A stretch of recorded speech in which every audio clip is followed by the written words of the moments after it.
Chapter 3. Eve hated funerals. She detested the rite human beings insisted on giving death. The flowers, the music, the endless words and weeping. There might be a God. She hadn't completely ruled such things out. And if there were, she thought, it must have enjoyed a good laugh over its creation's useless rituals and passages. Still, she had made the trip to Virginia to attend Sharon de Blas's funeral. She wanted to see the dead's family and friends gathered together, to observe, and analyze, and judge. The senator stood grim-faced and dry-eyed, with Rockman, his shadow, one pew behind. Beside de Blas was his son and daughter-in-law. Sharon's parents were young, attractive, successful attorneys who headed their own law firm. Richard de Blas stood with his head bowed and his eyes hooded, a trimmer and somehow less dynamic version of his father. Was it coincidence, Eve wondered, or design that he stood at equal distance between his father and wife? Elizabeth Barrister was sleek and chic in her dark suit,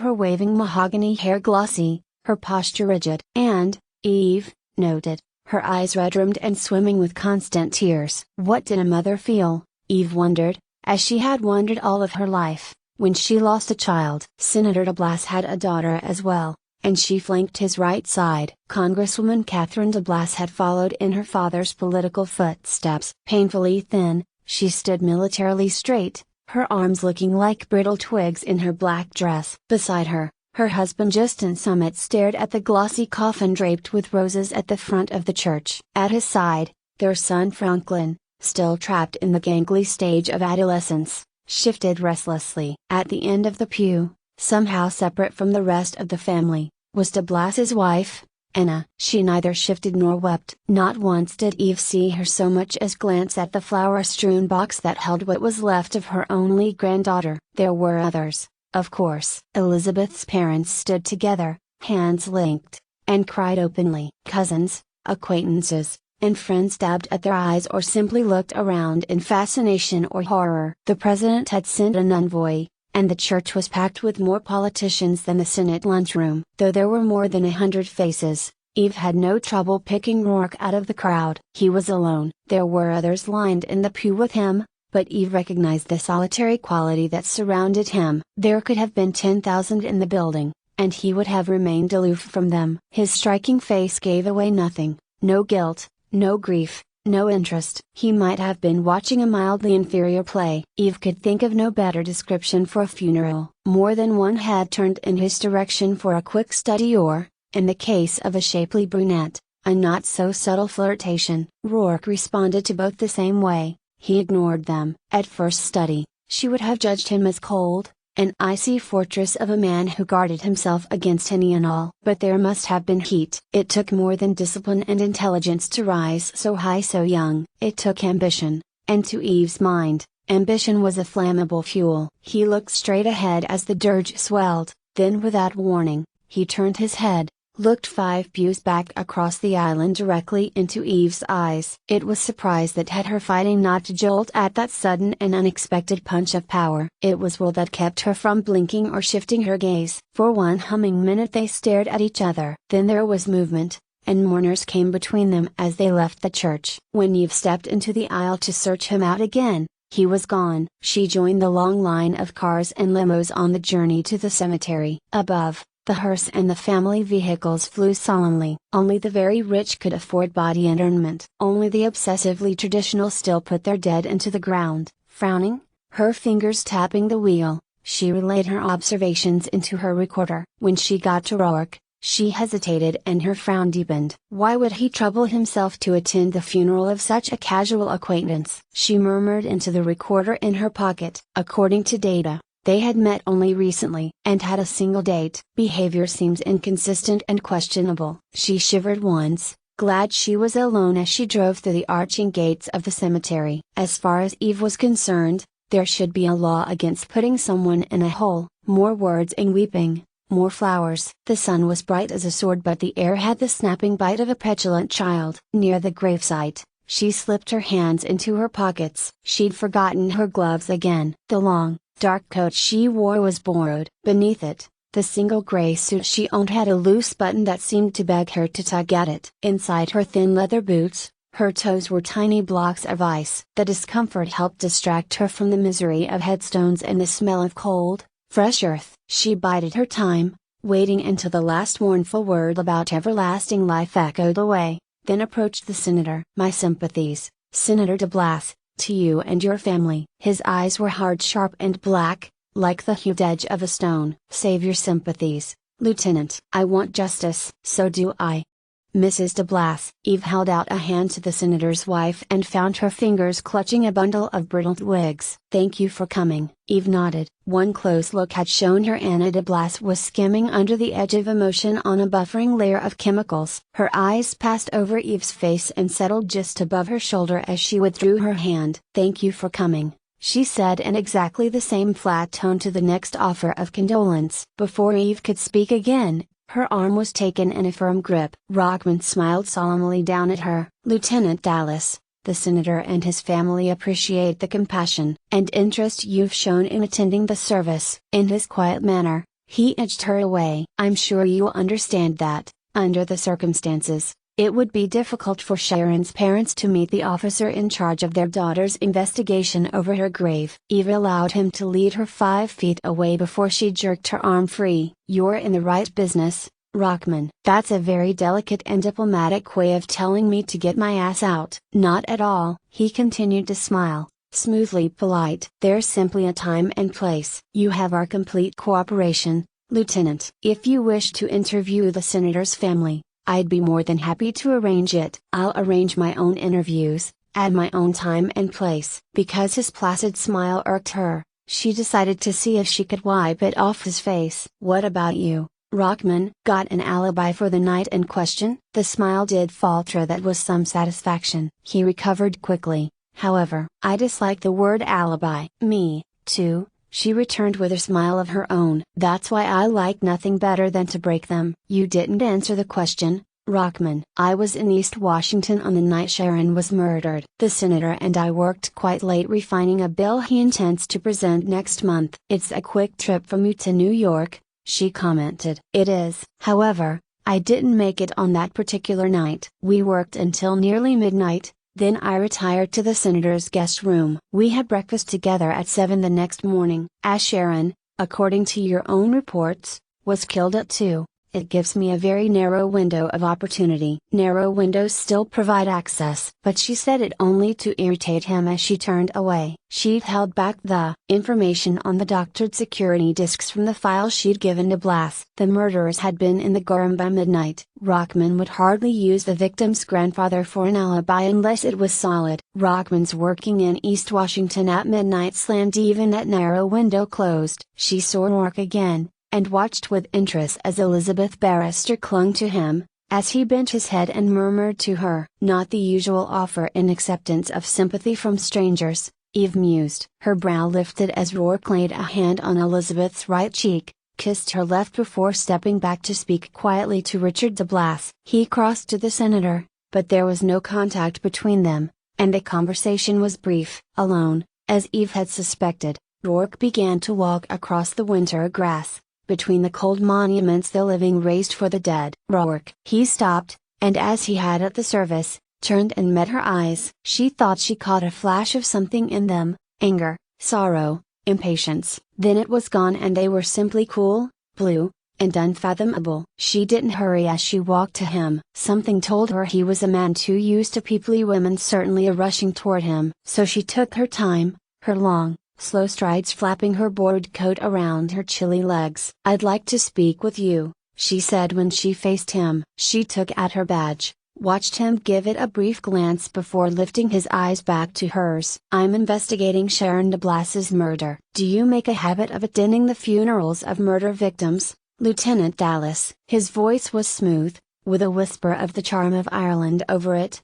like rich cream over warmed whiskey. "Do you make a habit of attending the funerals of women you barely know, Rourke?" "I'm a friend of the family," he said simply. "You're freezing, Lieutenant." She plunged her icy fingers into the pockets of the coat. "How well do you know the victim's family?" "Well enough." He tilted his head. In a minute, he thought, her teeth would chatter. The nasty little wind was blowing her poorly cut hair around a very interesting face. "Intelligent, stubborn, sexy. 3 very good reasons in his mind to take a second look at a woman. Wouldn't it be more convenient to talk someplace warmer? I've been unable to reach you, she began. I've been traveling. You've reached me now. I assume you're returning to New York today? Yes. I have a few minutes before I have to leave for the shuttle. So we'll go back together. That should give you time enough to grill me. Question you, she said between her teeth, annoyed that he turned and walked away from her. She lengthened her stride to catch up. A few simple answers now,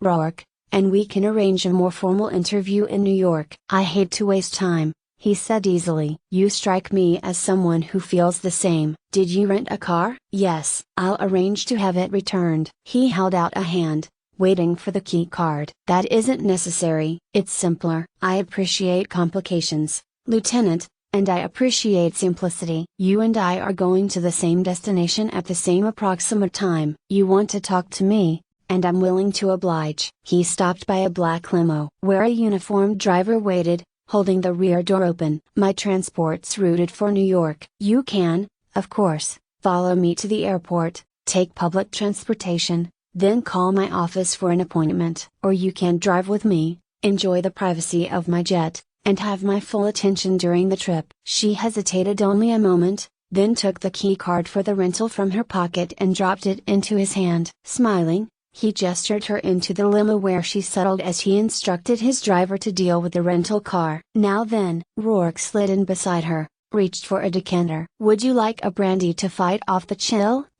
She felt the warmth of the car sweep up from her feet and was afraid she'd begin to shiver in reaction. Ah, on duty. Coffee perhaps. Great. Gold winked at his wrist as he pressed his choice for 2 coffees on the auto chef built into the side panel. Cream? Black. A woman after my own heart. Moments later, he opened the protective door and offered her a china cup in a delicate saucer. We have more of a selection on the plane, he said, then settled back with his coffee. I bet. The steam rising from her cup smelled like heaven. Eve took a tentative sip and nearly moaned. It was real. No simulation made from vegetable concentrate so usual since the depletion of the rainforests in the late 20th. This was the real thing, ground from rich Colombian beans, singing with caffeine. She sipped again, and could have wept. Problem? He enjoyed her reaction immensely, the flutter of the lashes, the faint flush, the darkening of the eyes. A similar response, he noted, to a woman purring under a man's hands. Do you know how long it's been since I had real coffee? He smiled. Neither do I. Unashamed, she closed her eyes as she lifted the cup again. You'll have to excuse me. This is a private moment. We'll talk on the plane, as you like. He gave himself the pleasure of watching her as the car traveled smoothly over the road. Odd, he thought, he hadn't pegged her for a cop. His instincts were usually keen about such matters. At the funeral, he'd been thinking only what a terrible waste it was for someone as young, foolish, and full of life as Sharon to be dead. Then he'd sensed something that had coiled his muscles, tightened his gut. He'd felt her gaze, as physical as a blow. When he'd turned, when he'd seen her, another blow, a slow-motion 1-2 punch he hadn't been able to evade. It was fascinating. But the warning blip hadn't gone off. Not the warning blip that should have relayed cop. He'd seen a tall, willowy brunette with short, tumbled hair, eyes the color of honeycombs and a mouth made for sex. If she hadn't sought him out, he'd intended to seek her. Too damn bad she was a cop. She didn't speak again until they were at the airport, stepping into the cabin of his Jetstar 6000. She hated being impressed, again. Coffee was one thing, and a small weakness was permitted, but she didn't care for her goggle-eyed reaction to the lush cabin with its deep chairs, sofas, the antique carpet, and crystal vases filled with flowers. There was a viewing screen recessed in the forward wall and a uniformed flight attendant who showed no surprise at seeing Rourke board with a strange woman. Brandy, sir? My companion prefers coffee, Diana, black. He lifted a brow until Eve nodded. I'll have brandy. I've heard about the Jetstar. Eve shrugged out of her coat, and it was whisked away along with Rourke's by the attendant. It's a nice form of transportation. Thanks. We spent 2 years designing it. Rourke Industries? She said as she took a chair. That's right. I prefer using my own whenever possible. You'll need to strap in for takeoff, he told her, then leaned forward to flip on an intercom. "Ready, we've been cleared," they were told. 30 seconds. Almost before Eve could blink, they were airborne, in so smooth a transition she barely felt the G's. It beat the hell, she thought, out of the commercial flights that slapped you back in your seat for the first 5 minutes of airtime. They were served drinks and a little plate of fruit and cheese that had Eve's mouth watering. It was time, she decided, to get to work. "How long did you know Sharon DeBlas?" "I met her recently, at the home of a mutual acquaintance." "You said you were a friend of the family." "Of her parents," Rourke said easily. "I've known Beth and Richard for several years, first on a business level, then on a personal one. Sharon was in school, then in Europe, and our paths didn't cross. I met her for the first time a few days ago, took her to dinner. Then she was dead." He took a flat gold case from his inside pocket. Eve's eyes narrowed as she watched him light a cigarette. "Tobacco's illegal, Rourke. Not in free airspace, international waters, or on private property." He smiled at her through a haze of smoke. "Don't you think, Lieutenant, that the police have enough to do without trying to legislate our immorality and personal lifestyles?" She hated to admit even to herself that the tobacco smelled enticing. "Is that why you collect guns, as part of your personal lifestyle?" "I find them fascinating." "Your grandfather and mine considered owning one a constitutional right." "We've toyed quite a bit with constitutional rights as we've civilized ourselves. And murder and injury by that particular type of weapon is now an aberration rather than the norm." "You like rules, Lieutenant?" The question was mild, as was the insult under it. Her shoulders stiffened. "Without rules, chaos. With chaos, life." "Screw philosophy," she thought, annoyed. "Do you own a .38 caliber Smith Wesson, Model 10, circa 1990? He took another slow, considering drag. The tobacco burned expensively between his long, elegant fingers. "I believe I own one of that model." "Is that what killed her?" "Would you be willing to show it to me?" "Of course, at your convenience." Too easy, she thought. She suspected anything that came easily. "You had dinner with the deceased the night before her death." "In Mexico." "That's right." Rourke crushed out his cigarette and settled back with his brandy. "I have a small villa on the west coast. I thought she'd enjoy it." She did. "Did you have a physical relationship with Sharon DeBlas?" His eyes glittered for a moment, but whether with amusement or with anger, she couldn't be sure. "By that, I take you to mean did I have sex with her?" "No, Lieutenant, though it hardly seems relevant. We had dinner." "You took a beautiful woman, a professional companion, to your villa in Mexico, and all you shared with her was dinner." He took his time choosing a glossy green grape. "I appreciate beautiful women for a variety of reasons, and enjoy spending time with them. I don't employ professionals for 2 reasons. First, I don't find it necessary to pay for sex." He sipped his brandy, watching her over the rim. "And second, I don't choose to share." He paused, very briefly. "Do you?" Her stomach fluttered, was ignored. "We're not talking about me." "I was." "You're a beautiful woman, and we're quite alone, at least for the next 15 minutes. Yet all we've shared has been coffee and brandy." He smiled at the temper smoldering in her eyes. "Heroic, isn't it? What restraints I have." "I'd say your relationship with Sharon DeBlas had a different flavor." "Oh, I certainly agree." He chose another grape, offered it. Appetite was a weakness, Eve reminded herself even as she accepted the grape and bit through its thin, tart skin. "Did you see her after your dinner in Mexico?" "No, I dropped her off about 3 a.m. and went home." "Alone?" "Can you tell me your whereabouts for the 48 hours after you went home?" "Yeah, alone. I was in bed for the first 5 of them. I took a conference call over breakfast." "About 8:15. You can check the records." "I will." This time he grinned, a quick flash of undiluted charm that had her pulse skipping. "I have no doubt of it." "You fascinate me, Lieutenant Dallas." After the conference call, it ended about 9. "I worked out until 10, spent the next several hours in my midtown office with various appointments." He took out a small, slim card that she recognized as a day book. "Shall I list them for you?" "I'd prefer you to arrange to have a hard copy sent to my office." "I'll see to it." I was back home by 7. I had a dinner meeting with several members of my Japanese manufacturing firm in my home. We dined at 8. "Shall I send you the menu?" "Don't be snide, Rourke." "Merely thorough, Lieutenant." It was an early evening. By 11 I was alone,